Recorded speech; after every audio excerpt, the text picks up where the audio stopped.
This is to give you some help with your analysis of the three graphs if you are doing the Wero task. As you can see, there are three graphs made. The first two, you can quite easily pick out the relationship. So in terms of your writing, you would be identifying that there is very much a relationship between the amount of medals and the amount of points, which is fairly obvious, but it needs stating.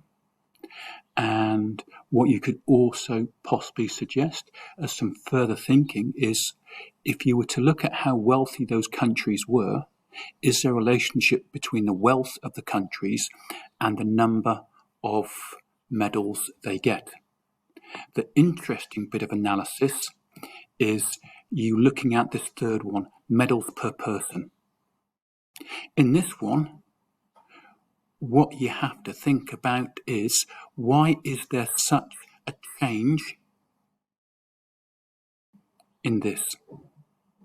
What do you think accounts for that? And I know that you could say, well, it's certain countries are a smaller country, but what you might want to look at is where the countries get their medals from in terms of the supports they do. Also, again, look at the wealth of the country. So this is the hard bit of thinking for you. But those are the thinking questions. What are the differences and similarities between the three graphs? Why are there differences and similarities?